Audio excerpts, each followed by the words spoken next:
tu racontes n'importe quoi, t'es un menteur. Tiens, regarde ma main là. Ouais, il a raison, elle est belle sa main. Ah, tu vois? Mais n'importe quoi. Bah, regarde mon doigt. De toute façon, les médias, c'est que des fake news. Bon, premier sujet, l'Obamacare. Monsieur le Président, à vous. Eh, c'est nul, faut tout casser. Mais non, t'es bête. Et toi, t'es vieux. Et toi, t'es fou. Et toi, t'es moche. C'est même pas tes vrais cheveux en plus. Et ta femme, c'est un sosie. Ok, merci pour ce super échange. Deuxième sujet, la Russie, monsieur le vice-président. Ouh, il est amoureux de Poutine. Mais n'importe quoi, c'est toi qui es amoureux. Mais tais-toi, t'es moche. Et toi, t'es vieux. Et toi, t'es fou. Et toi, t'es moche. Allez, viens, je t'attends à la récré dans la cour. Et quelle cour? À la cour suprême. Ok, je vais venir, sale clown. Ok, on se calme un petit peu. 70 millions. Qu'est-ce que vous faites là, Joe? 71 millions. Oh, c'est bon, on arrête de compter, la bande de tricheurs. Si vous continuez de compter, de toute façon, j'appuie sur ce bouton.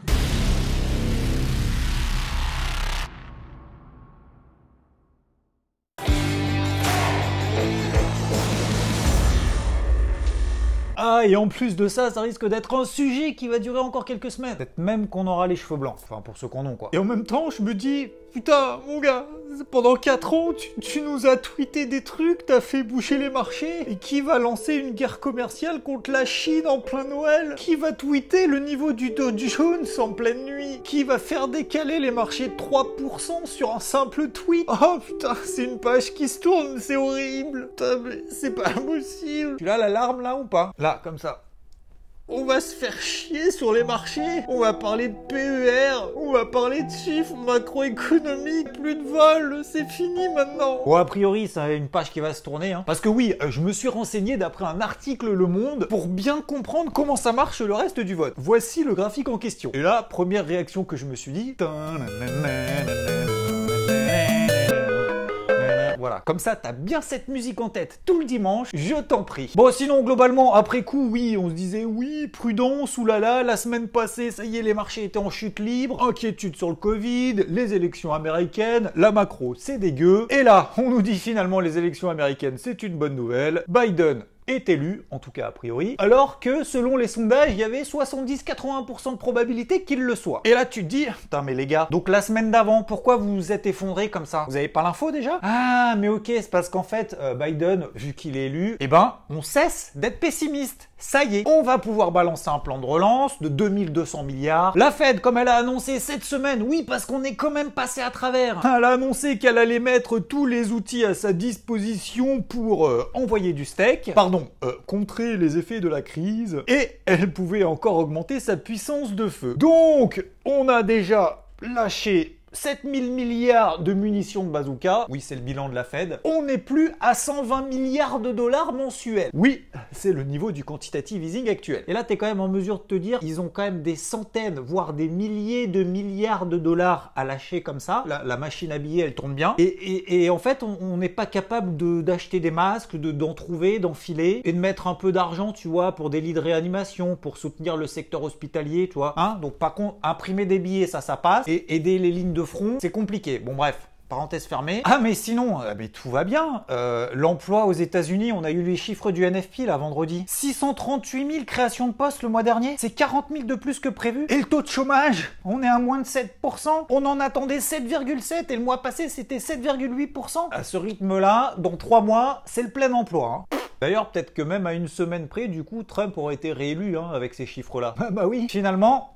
ça joue à pas grand chose. Hein. Bon, sinon, parlons un peu plus sérieusement. Question Covid, bon, vu qu'on en bouffe à peu près 24 heures sur 24 dans les médias, je propose d'éviter de te bassiner avec ça, hein, au-delà des reconfinements qu'il y a au Royaume-Uni, en Grèce, au Royaume-Uni, je sais, c'est pas grave, de toute façon, bientôt, il part de l'Europe. Record de cas aux États-Unis, avec quasiment 235 000 décès quand même. Mais pas de problème, les marchés ont décidé cette semaine d'être en mode achat fort, quoi qu'il se passe.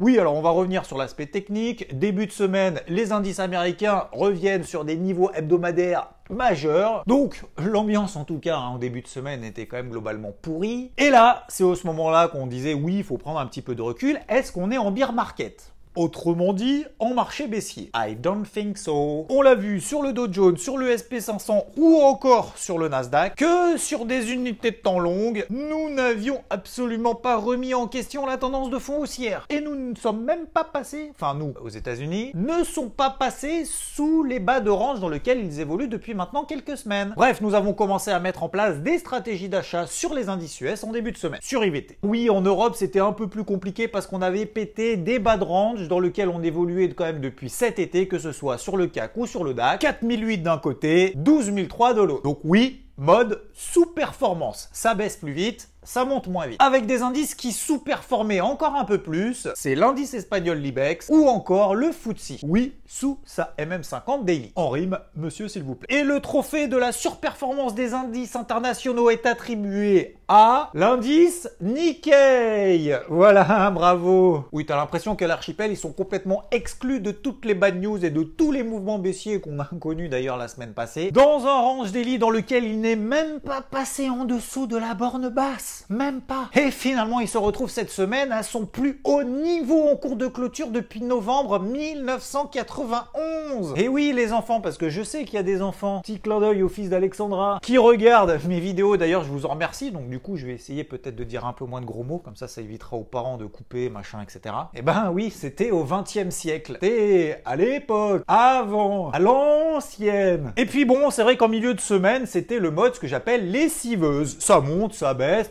bien évidemment, les élections américaines obligent. Alors d'ailleurs, ça a eu lieu partout, que ça soit sur les indices, l'eurodoll, le gold, le dollar, j'en passe. Et c'est à ce moment-là que j'avais publié d'ailleurs un morning mood, si tu me suis sur Twitter, petit instant publicitaire. Et oui, parce que c'est pas parce qu'il va y avoir de la volatilité qu'il faut forcément être à l'écart et complètement liquide. On peut continuer à travailler ses plans, ses trades, sa technique d'intervention, sa méthode, en réduisant la taille de ses positions. Ça évite d'être hors jeu. Donc on réduit son risque, on réduit son stress, ça évite de faire n'importe quoi au passage. Et on en tire des leçons et de l'expérience. Alors oui, je vais en parler juste après, mais c'est vrai que t'as toujours des gens qui viennent après coup en disant « Oui, non mais en fait, je savais que de toute façon, les élections américaines, on s'en tapait complètement. Et que le mouvement de la semaine dernière, quand le CAC a perdu 3,5 dans la journée, je savais que c'était du bullshit. » Donc, si tu fais partie des frustrés, je vais revenir après, ce n'est pas grave. Ok ? Et la fin de la semaine, chapeau de roue, mode j'achète tout, n'importe quoi, tout va bien, c'est parti, c'est la fête. Ouais, enfin la fête tout seul chez toi, pas la fête avec des potes, ouais. Les indices américains quasiment sur leur record historique, pas de rotation sectorielle avec toujours les secteurs qui étaient privilégiés les plus solides, notamment les fameux GAFAM avec le Nasdaq, qui s'envole avec un nouveau record historique pour l'action Alphabet, c'est-à-dire Google. L'indice de la peur, le VIX, s'effondre. Ah mais il n'y a plus de risque là sur les marchés, ça y est, c'est parti. Biden élu, plus de risques, on y va. Bref, quand tu vois comment ça s'est terminé la semaine et quand au début de la semaine, t'as commencé à payer les indices, tu peux dire après coup, en fait c'était facile, fallait charger la cantine, tenir pendant 2000 points sur l'indice Dow Jones, sans jamais avoir la moindre sueur froide au moment de la grosse lessiveuse en milieu de semaine. Bah alors, c'est pas compliqué la bourse. Plus sérieusement, c'est vrai que tu peux dire, bon, je regrette effectivement de pas avoir bourriné et de pas avoir tenu 2000 points. Mais la bourse, c'est voilà, le temple des regrets. Mais il faut pas regretter après coup, parce que si ça s'était super mal passé, eh ben il y en aurait quand même beaucoup qui auraient cramé leur compte. Donc, est-ce que le but, c'est de surperformer comme un malade en plein milieu d'élections américaines complètement historiques et complètement folles? Ou d'ailleurs, l'épisode sera même pas terminé, dans un contexte complètement dégueulasse la semaine d'avant, où t'entendais beaucoup dire ça y est, c'est le crack, c'est reparti, deuxième vague, on retourne sur les plus bas. Bref, comme on l'a vu déjà la semaine passée, est-ce qu'il faut céder à une panique vendeuse? La preuve, cette semaine que non. Et peut-être que la semaine prochaine, on se dira, faut pas céder à la panique acheteuse. Donc, si t'es acheteur, très bien, vas-y, continue, t'es dans le bon sens, en tout cas pour le moment. Et je vais donner quelques éléments, mes stratégies de la semaine prochaine, juste après. En attendant, on peut voir ce qui se passe ailleurs du côté d'un secteur, le secteur du cannabis. Et oui, parce que l'une des actions la plus détenue a priori des fameux traders Robinhood, c'est notamment Aurora Cannabis. Oui, parce que lors des élections américaines, on avait une sorte de vague verte. Et il y a quand même quelques États dans lesquels ils ont quand même voté pour la législation du cannabis. Il y a un article qui précise cannabis pour adultes. Donc il y a l'Arizona, le New Jersey, le Montana et le Dakota du Sud. Et visiblement au Mississippi, on a approuvé l'utilisation du cannabis à usage médical. Bref, plus de 110 millions d'Américains, ça fait quand même 35% de la population, vivent dans des États où le cannabis est approuvé. Il y a également un autre secteur sur lequel travaille Rodolphe plus particulièrement et notamment cette semaine, et je crois qu'il a un petit mot à nous dire. Ouais, salut tout le monde, je voulais vous parler de 2-3 petites choses. Pour commencer, concernant l'élection américaine, alors tout le monde se demande pourquoi les marchés financiers s'envolent alors que c'est plutôt Biden a priori qui a gagné. Je voudrais juste préciser quelque chose. Biden ou Trump, on s'en fout un peu en fait. Ce qui est vraiment important, c'est le Sénat américain. Et pour l'instant, il reste aux républicains. Et c'est un peu ce qui rassure les marchés. Parallèlement, je voulais revenir cette semaine. Il se passe toujours quelque chose quelque part. Il y a toujours de l'action. Je sais que je vous répète tout le temps. Allez là où il se passe l'action. Et donc l'action, elle se passait où? Sur certaines actions américaines, notamment dans le domaine solaire, des énergies renouvelables, mais également tout ce qui est pharmacie, cannabis thérapeutique, etc., etc. Et notamment sur la valeur Ginkgo Solar, JKS de code mnémonique. Regardez, franchement, on l'a acheté sur IVT cette semaine sur le support majeur mensuel des 57-60 $. Elle nous a offert pratiquement 30% de hausse en ligne droite hier. C'était vraiment impressionnant. C'est une société liquide avec des fondamentaux relativement très intéressants. Aucun problème de liquidité, du volume majeur, un peu en tendance, c'est-à-dire que Biden il voudrait favoriser toutes ces énergies nouvelles, renouvelables, etc., etc. L'énergie solaire notamment. Et franchement, il y a de belles choses à faire. Elle cote actuellement 70 $, mais c'est vraiment une valeur qui a un potentiel haussier encore impressionnant en direction des 100 voire 150 $, voire plus à long terme. Et c'est la seule position que j'ai et que je rentre en long terme pour cette fin d'année 2020-2021. Ginkgo Solar, JKS. Jetez un coup d'œil dessus. Elle est magnifique graphiquement. Alors certes, le support mensuel, il a été énormément travaillé sur les 57-60 $, mais pour moi, il y a encore énormément de potentiel.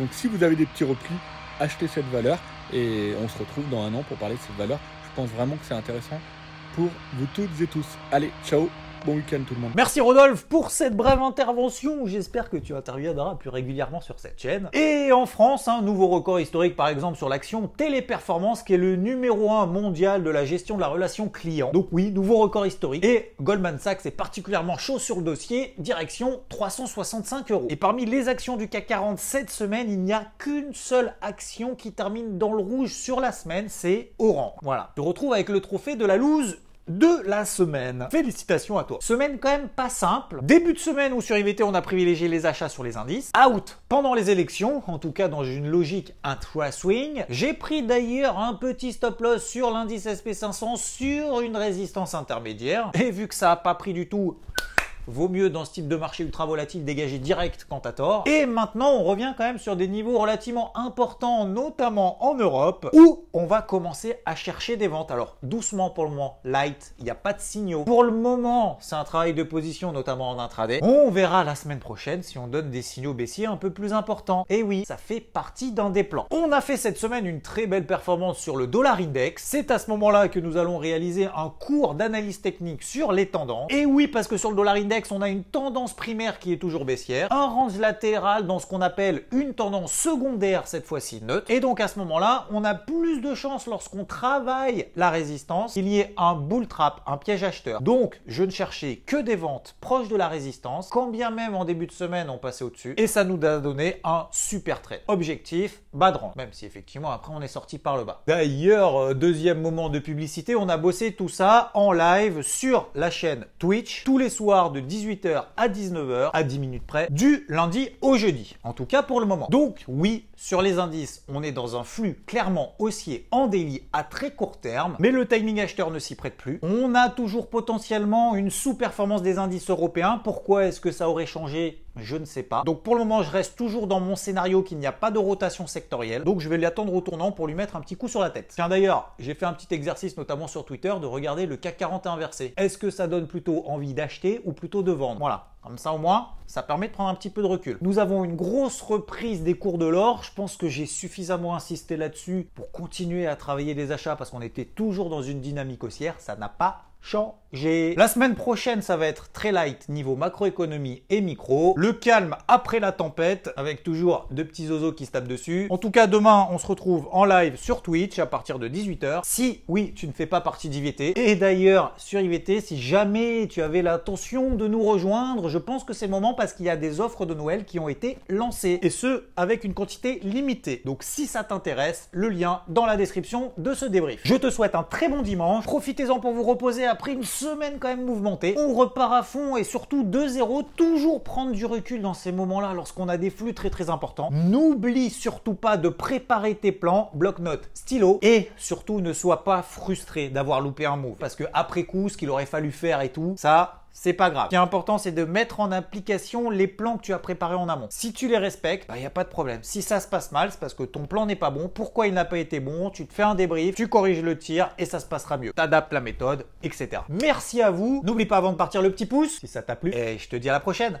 Ciao, ciao!